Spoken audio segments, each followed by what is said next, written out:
Cholesterol കുറയാൻ വേണ്ടിയിട്ട് എല്ലാ ദിവസവും മെഡിസിൻസ് കഴിക്കുന്ന ആളുകളുണ്ട്. അതുപോലെ തന്നെ അവരെന്ത് ചെയ്യും? അവർക്ക് ഇഷ്ടപ്പെട്ട എല്ലാ ഭക്ഷണവും കഴിക്കും. അതായത് ഡീപ്പ് ഫ്രൈ ഐറ്റംസും അമിതമായിട്ട് കൊഴുപ്പ് വരുന്നതും എല്ലാം അവർ കഴിക്കും. അങ്ങനെ ചെയ്യുകയാണെങ്കിൽ നിങ്ങൾക്ക് പെട്ടെന്ന് തന്നെ മെഡിസിൻസ് കുറച്ചുകൊണ്ട് വരാൻ സാധിക്കുമോ? ഇങ്ങനെ നിങ്ങൾ എല്ലാ ദിവസവും മെഡിസിൻസ് കഴിക്കുകയാണെങ്കിൽ നമ്മുടെ ബോഡിയിൽ ഒരുപാട് സൈഡ് എഫക്ട്സും വരുന്നുണ്ട്.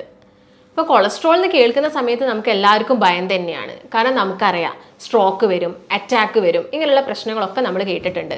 പക്ഷേ നമ്മുടെ ശരീരത്തിൽ ഒരു പരിധിയിൽ കുറഞ്ഞാൽ നമ്മുടെ ശരീരത്തിൽ വേറെ പ്രശ്നങ്ങളും ഇത് ഉണ്ടാക്കുന്നുണ്ട്. അതായത് കൊളസ്ട്രോൾ ഇപ്പം വല്ലാതെ കുറഞ്ഞു പോയാൽ നമ്മുടെ ബോഡിയിൽ പ്രോപ്പറായിട്ടുള്ളൊരു പ്രോട്ടീൻ സിന്തസിസും അല്ലെങ്കിൽ വിറ്റാമിൻ ഡിൻ്റെ കൺവേർഷനും അല്ലെങ്കിൽ ഹോർമോൺസ് ഉണ്ടാക്കാനും എല്ലാത്തിനും കൊളസ്ട്രോൾ വേണം. ഇത് കുറഞ്ഞു പോയാൽ ഈ പറഞ്ഞ ഫങ്ഷൻസ് ഒന്നും നമ്മുടെ ബോഡിയിൽ നടക്കുന്നില്ല. അപ്പോൾ നമ്മൾ എപ്പോഴും ഈ കൊളസ്ട്രോൾ ഒരു നോർമൽ ലെവലിൽ കൊണ്ടുപോകാൻ വേണ്ടിയിട്ട് നോക്കണം. അതായത് അല്ലെങ്കിൽ നിങ്ങളിപ്പോൾ ഒന്നും കഴിക്കുന്നില്ല, പട്ടിണി കിടക്കുകയാണ് കൊളസ്ട്രോൾ കുറയാൻ വേണ്ടിയിട്ട്. ഇങ്ങനെ ചെയ്താലും നമ്മുടെ ബോഡി തന്നെ എന്ത് ചെയ്യും? ഈ ഒരു കൊഴുപ്പിനെ ഉൽപ്പാദിപ്പിക്കും. കാരണം കൊഴുപ്പുണ്ടെങ്കിൽ ഞാൻ നേരത്തെ പറഞ്ഞ പോലെയുള്ള ഫങ്ഷൻസും കാര്യങ്ങളൊക്കെ നമ്മുടെ ശരീരത്തിൽ നടക്കുള്ളൂ. അപ്പം കൊളസ്ട്രോൾ എന്ന് പറയുന്നത് എപ്പോഴും അപകടകാരിയായിട്ടുള്ള ഒരാളല്ല, നമ്മുടെ ബോഡിക്ക് വേണ്ടതുമായിട്ടുള്ളൊരു കാര്യമാണ് കൊളസ്ട്രോൾ എന്ന് പറയുന്നത്. ഇപ്പോൾ കൊളസ്ട്രോളിൽ തന്നെ പല ഘടകങ്ങളും ഉണ്ട്. LDL ഉണ്ട്, HDL ഉണ്ട്, ട്രൈഗ്ലിസറൈഡ്സ് ഉണ്ട്, ഇതെല്ലാം നമ്മൾ കേട്ടിട്ടുണ്ട്. അപ്പോൾ LDL എന്ന് പറയുന്നത് എന്താണ്? ചീത്ത കൊളസ്ട്രോളാണ്. HDL എന്ന് പറയുന്നത് നല്ല കൊളസ്ട്രോളാണ്. അപ്പം എങ്ങനെയാണ് നമ്മുടെ ബോഡിയിൽ HDL കൊളസ്ട്രോൾ കൂട്ടേണ്ടത്? ഈ മാർഗ്ഗങ്ങളാണ് നമ്മൾ കൂടുതലായിട്ട് നോക്കേണ്ടത്. ഭക്ഷണത്തിലൂടെ നമ്മൾ ഇതെങ്ങനെ കൊണ്ടുവരാം, അതുപോലെ തന്നെ എക്സസൈസും കാര്യങ്ങളൊക്കെ ചെയ്താൽ നമുക്ക് വളരെ ഈസി ആയിട്ട് എങ്ങനെ ഈ ഒരു LDL കൊളസ്ട്രോളിനെ കുറച്ചുകൊണ്ട് വരാം എന്നതിനെ കുറിച്ചിട്ടാണ് ഇന്നത്തെ വീഡിയോ. ഞാൻ ഡോക്ടർ ഭാഗ്യ, Q&B ഹെൽത്ത് കെയറിലെ ആയുർവേദ ഡോക്ടറാണ്.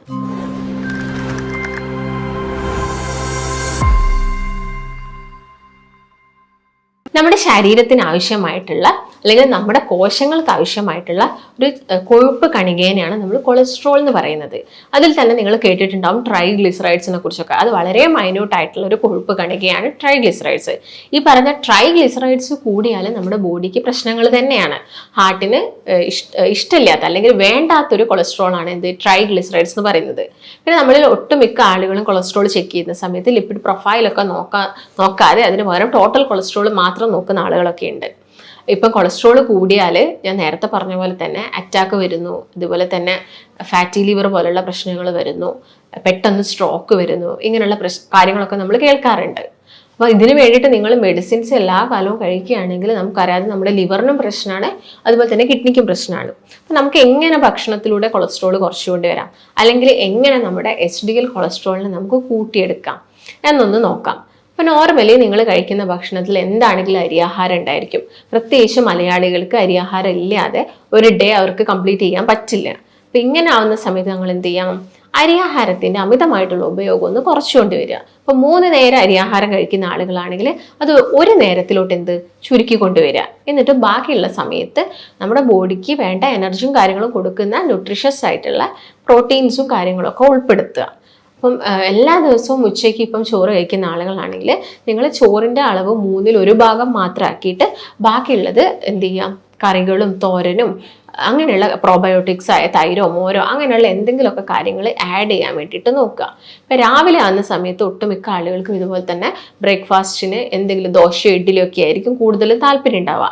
അത് നിങ്ങളൊന്ന് എന്ത് ചെയ്യുക? ഒന്നെങ്കിലും ഒഴിവാക്കുക, അല്ലെങ്കിൽ കുറച്ചുകൊണ്ട് വരിക. ഒരു ഇഡ്ഡലിയൊക്കെ കഴിക്കുക, അല്ലെങ്കിൽ ഒരു ദോശ കഴിക്കുക. ഇതിൻ്റെ കൂടെ നിങ്ങൾ എന്ത് ചെയ്യാം? പ്രോട്ടീൻസ് ആഡ് ചെയ്യുക. നിങ്ങൾക്കിപ്പം പ്രോട്ടീൻസ് എന്ന് പറയുമ്പോൾ മുട്ട കഴിക്കാം, ഇല്ലെങ്കിൽ നേന്ത്രപ്പഴം ഇഷ്ടമുള്ള ആളുകളുണ്ടായിരിക്കും, ഡെയിലി നേന്ത്രപ്പഴം കഴിക്കുക. യാതൊരു പ്രശ്നവുമില്ല, നമ്മുടെ ബോഡിക്ക് എനർജി കിട്ടുകയും ചെയ്യും, കൊഴുപ്പ് അടിഞ്ഞു കൂടത്തുമില്ല. അതും നിങ്ങൾ എന്ത് ചെയ്യുക? രാവിലെ നിങ്ങളെ ഡയറ്റിൽ ഇൻക്ലൂഡ് ചെയ്യാൻ വേണ്ടിയിട്ട് നോക്കുക. പിന്നെ നമുക്ക് കൊഴുപ്പ് കുറയ്ക്കാൻ പറ്റുന്നതെന്ന് വെച്ചാൽ പാലും പഞ്ചസാരയും ഒന്നും ആഡ് ചെയ്യാതെ നിങ്ങൾ ചായ കുടിക്കുന്നുണ്ടെങ്കിൽ വലിയ പ്രശ്നമില്ല. ചായക്ക് പകരം കോഫി ഒക്കെ ആണെങ്കിൽ അത് കുറച്ചും കൂടി നമ്മുടെ അക്യുമുലേറ്റ് ചെയ്തിരിക്കുന്ന അല്ലെങ്കിൽ വന്ന് അടിഞ്ഞു കൂടി കിടക്കിയിരിക്കുന്ന കൊഴുപ്പിനെ കുറയ്ക്കാൻ വേണ്ടിയിട്ട് സഹായിക്കും. പിന്നെ നിങ്ങൾ ഉച്ചയ്ക്കൊക്കെ ചോറ് കഴിക്കുന്നുണ്ടെങ്കിൽ ഞാൻ നേരത്തെ പറഞ്ഞ പോലെ 1/3 ഭാഗം മാത്രം ചോറ് എടുക്കുക. ബാക്കിയുള്ളതെന്ന് പറയുന്നത് തോരനൊക്കെ ആണെങ്കിലും ഡീപ്പായിട്ട്, അതായത് ഇപ്പം എണ്ണയിൽ ഒരുപാട് സമയം വേവിച്ച് തോരൻ ഉണ്ടാക്കാതെ അത് കുറച്ച് വെള്ളത്തിലൊക്കെയാണ് വേവിക്കുന്നതെങ്കിൽ കുറച്ചും കൂടി നമ്മുടെ ശരീരത്തിന് നല്ലതായിരിക്കും. പിന്നെ നല്ല കൊളസ്ട്രോൾ കൂട്ടേണ്ട ഭക്ഷണങ്ങൾ നിങ്ങൾ അല്ലാതെ തന്നെ ആഡ് ചെയ്യണം. നല്ല കൊളസ്ട്രോൾ കൂട്ടാൻ നമുക്ക് omega-3 ഫാറ്റി ആസിഡ്സ് ഉള്ള ചെറു മത്സ്യങ്ങൾ കഴിക്കാം.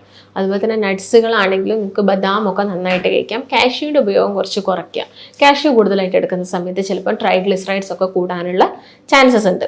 അപ്പോൾ നിങ്ങൾ ബദാം നന്നായിട്ട് എടുക്കുക. വാൾനട്ട് കഴിക്കുന്ന ആളുകളാണെങ്കിൽ അത് എടുക്കുക. ഇല്ലെങ്കിൽ നിലക്കടല, എല്ലാ ദിവസവും നിലക്കടല കഴിക്കാൻ വേണ്ടിയിട്ട് നോക്കുക. പിന്നെ വെർജിൻ കോക്കനട്ട് ഓയിലാണ് നമ്മൾ യൂസ് ചെയ്യുന്നതെങ്കിൽ അത് നിങ്ങൾ യൂസ് ചെയ്യുക. അത് നിങ്ങൾ ഓവറായിട്ട് ഹീറ്റ് ചെയ്യുന്നൊരു ശീലം ഉണ്ടെങ്കിൽ, ചില ആളുകൾ കുറേ സമയം നമ്മൾ വെളിച്ചെണ്ണ ഒഴിച്ച് അത് ഹീറ്റ് ചെയ്ത് അതിലോട്ട് ഫിഷ് ഇട്ടിട്ട് നന്നായിട്ട് ഡീപ്പ് ഫ്രൈ ചെയ്തിട്ട് നല്ലോണം കരിയിച്ച് കറുപ്പിച്ചിട്ടൊക്കെയാണ് പൊരിച്ചെടുക്കുന്നത്. അങ്ങനെയുള്ള ശീലമൊക്കെ കുറയ്ക്കുക. അതിന് പകരം എന്ത് ചെയ്യുക, ജസ്റ്റ് ഒന്ന് അത് ഗ്രില്ല് ചെയ്യുക. ഇപ്പോൾ ഫിഷൊക്കെ ഗ്രില്ല് ചെയ്യുന്ന സമയത്ത് കുറച്ചും കൂടി ഹെൽത്തിയാണ്. അല്ലെങ്കിൽ ചിക്കൻ ആണെങ്കിലും നിങ്ങൾ ഗ്രില്ല് ചെയ്ത് കഴിക്കുന്ന സമയത്ത് കുറച്ചും കൂടി ഹെൽത്തിയാണ്. ഡീപ്പ് ഫ്രൈ നിങ്ങൾ മാക്സിമം ഒഴിവാക്കുക. അല്ലെങ്കിൽ ജസ്റ്റ് ഒന്ന് ഷാലോ ഫ്രൈ ചെയ്തെടുത്തിട്ട് കഴിക്കുന്നത് കുറച്ചും കൂടി നല്ലത്. ആ ഒരു കാര്യം നിങ്ങളെ ഭക്ഷണത്തിൽ ഇൻക്ലൂഡ് ചെയ്യുക. പിന്നെ ഞാൻ നേരത്തെ പറഞ്ഞ പോലെ ചെറു മത്സ്യങ്ങളൊക്കെ എല്ലാം തന്നെ കഴിക്കുക, മത്തി അയല പോലുള്ളതൊക്കെ എല്ലാം തന്നെ കഴിക്കുക. പിന്നെ നമുക്ക് കൊളസ്ട്രോൾ പെട്ടെന്ന് എങ്ങനെ കുറച്ചുകൊണ്ട് വരാൻ നോക്കുന്നത് ആളുകൾ കൂടുതലും പ്രിഫർ ചെയ്യുന്നത് ടിപ്പും കാര്യങ്ങളൊക്കെയാണ്. അതിന് നമുക്ക് കഴിക്കാൻ വരുന്ന ടിപ്പ് എന്ന് പറയുന്നത് സീഡുകളാണ്. സീഡുകൾ നിങ്ങളിപ്പോൾ പംകിൻ സീഡ്സ് അല്ലെങ്കിൽ ഫ്ലാക്സ് സീഡ്സ്, ഇതൊക്കെ പെട്ടെന്ന് കൊളസ്ട്രോൾ കുറയ്ക്കാൻ വേണ്ടിയിട്ട് സഹായിക്കും. അത് ഒരിക്കലും നിങ്ങൾ ഡയറ്റ് എടുക്കാതെ അല്ലാതെ എക്സസൈസ് ഒന്നും ചെയ്യുന്നില്ല എന്നിട്ട് ഈ ഒരു സീഡ്സ് മാത്രം കഴിച്ചുകൊണ്ടിരുന്നാൽ വലിയ പ്രയോജനമൊന്നുമില്ല. നിങ്ങൾ നന്നായിട്ട് ഡയറ്റ് എടുത്ത് എക്സസൈസ് ചെയ്യുന്നുണ്ടെങ്കിൽ നിങ്ങൾ ഈ സീഡും കാര്യങ്ങളൊക്കെ കഴിക്കുകയാണെങ്കിൽ നമുക്ക് HDL കൊളസ്ട്രോൾ കൂട്ടാനും സാധിക്കും. ഈ ചീത്ത അടിഞ്ഞുകൂടുന്ന കൊളസ്ട്രോളിനെ നമുക്ക് കുറച്ചുകൊണ്ട് വരാനും വേണ്ടിയിട്ട് സാധിക്കും. പിന്നെ ഒട്ടുമിക്ക ആളുകൾക്കും വേറെ എന്തെങ്കിലും ബുദ്ധിമുട്ടൊക്കെ വരുന്ന സമയത്തായിരിക്കും നിങ്ങൾ കൊളസ്ട്രോളൊക്കെ നോക്കുന്നുണ്ടാകുക. പണ്ടൊന്നും ആളുകൾ ഈ ബ്ലഡ് ടെസ്റ്റ് ചെയ്യാൻ പോകുന്നതൊക്കെ വളരെ റെയറായിരുന്നു. അവർക്ക് അങ്ങനെയുള്ള പ്രശ്നങ്ങളൊന്നുമില്ല. കാരണം അവർക്ക് കായിക അധ്വാനം കൂടുതലായിരുന്നു. അവർ നന്നായിട്ട് ജോലി ചെയ്തായിരുന്നു. അല്ലെങ്കിൽ പറമ്പിലും ഇപ്പോൾ ജോലിക്ക് പോകുന്നതിന് മുൻപ് തന്നെ അവരുടെ പറമ്പിലും തൊടികളിലൊക്കെ എന്തെങ്കിലും ഒരു വർക്കൊക്കെ ചെയ്തിട്ട് ജോലിക്ക് പോകുള്ളായിരുന്നു. അതുകൊണ്ട് തന്നെ അന്നൊന്നും ലബോറട്ടറീസും കുറവായിരുന്നു, ഈ ബ്ലഡ് ടെസ്റ്റ് ചെയ്യുന്നതും കുറവായിരുന്നു. എന്നാൽ ഇന്ന് ഏറ്റവും കൂടുതൽ കൂടിക്കൊണ്ടിരിക്കുന്നത് ലാബുകളും കാര്യങ്ങളുമാണ്. കാരണം നമുക്കൊന്നും വലിയ അധ്വാനം ശരീരത്തിനൊന്നും നമ്മൾ കൊടുക്കുന്നില്ല. അതുകൊണ്ട് തന്നെ നമ്മൾ എന്ത് ചെയ്യണം, ഭക്ഷണം നല്ല രീതിയിൽ കൺട്രോൾ ചെയ്യുകയാണെങ്കിൽ നമുക്കിത് പെട്ടെന്ന് കുറച്ചുകൊണ്ട് വരാൻ വേണ്ടിയിട്ട് സാധിക്കും. ഭക്ഷണം കൊണ്ടുണ്ടാവുന്നതാണ് കൂടുതലായിട്ടും ഈ രക്തത്തിൽ കൊളസ്ട്രോൾ കൂടാനുള്ള ഒരു മെയിൻ റീസൺ എന്ന് പറയുന്നത് നമ്മുടെ ഭക്ഷണം തന്നെയാണ്. അല്ലാതെ പാരമ്പര്യമായിട്ട് ചില ആളുകളിൽ മാത്രമേ ഇങ്ങനെ കൊളസ്ട്രോളൊക്കെ പെട്ടെന്ന് കൂടുന്നതുള്ളൂ. ഇങ്ങനെ കൊളസ്ട്രോൾ കൂടി ഒട്ടുമിക്ക ആളുകളിലും ഡയബറ്റീസ് വരാനുള്ള ചാൻസസ് ഉണ്ട്. അതുപോലെ തന്നെ ഫാറ്റി ലിവർ, ഇൻസുലിൻ റെസിസ്റ്റൻസ് വരിക, അതുപോലെ തന്നെ ഫാറ്റി ലിവർ ആളുകളിൽ കണ്ടുവരാറുണ്ട്. പിന്നെ ഒക്കേഷണലി അവർക്ക് എന്തെങ്കിലും ഒരു കിതപ്പോ കാര്യങ്ങളോ ഒക്കെ വരുന്ന സമയത്ത് ജസ്റ്റ് ഒന്ന് ബ്ലഡ് ടെസ്റ്റ് ചെയ്യുമ്പോഴായിരിക്കും കൊളസ്ട്രോൾ കൂടിയിട്ടുണ്ട് എന്നുള്ളൊരു കാര്യമൊക്കെ നോക്കുന്നത്. ആ ഒരു സമയത്ത് നമുക്ക് ഭയങ്കര ആവേശമായിരിക്കും, പെട്ടെന്ന് എക്സസൈസ് ചെയ്യണം, അല്ലെങ്കിൽ പെട്ടെന്ന് ഭക്ഷണം കുറയ്ക്കണം, എന്നിട്ട് പെട്ടെന്ന് തന്നെ കൊളസ്ട്രോൾ മാറ്റി എടുക്കണം. ആ കൊളസ്ട്രോൾ എന്ന് കേൾക്കുമ്പോൾ തന്നെ പേടിയുള്ളത് കൊണ്ടാണ്. പക്ഷെ നിങ്ങൾ ഇതൊക്കെ ചെയ്തിട്ട് വീണ്ടും ഒരു 1 മന്ത് കഴിഞ്ഞിട്ട് വീണ്ടും പഴയ പോലെ ആദ്യത്തെ പോലെ ഫുഡൊക്കെ കഴിക്കുന്നുണ്ടെങ്കിൽ നിങ്ങൾ ചെയ്യുന്ന കാര്യത്തിനൊന്നും ഒരു ഫലം ഇല്ലാതായി പോവുകയും ചെയ്യും. പെട്ടെന്ന് തന്നെ കൊളസ്ട്രോൾ കൂടാനും ചാൻസസ് ഉണ്ട്.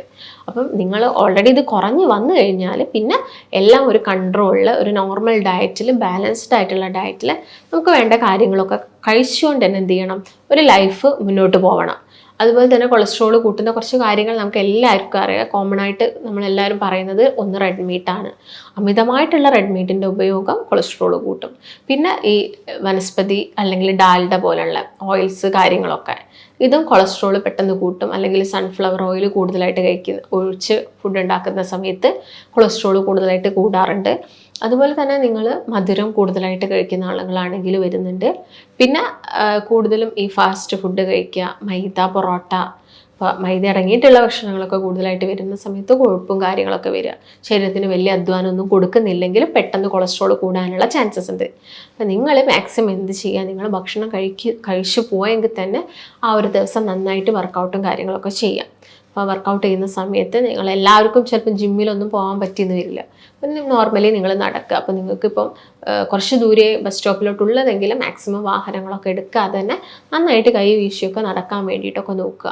അങ്ങനെയൊക്കെ ചെയ്യുന്ന സമയത്ത് നമുക്ക് വളരെ പെട്ടെന്ന് തന്നെ എന്ത് ചെയ്യാൻ പറ്റും, കൊളസ്ട്രോളൊക്കെ കുറച്ചുകൊണ്ട് വരാൻ സാധിക്കും.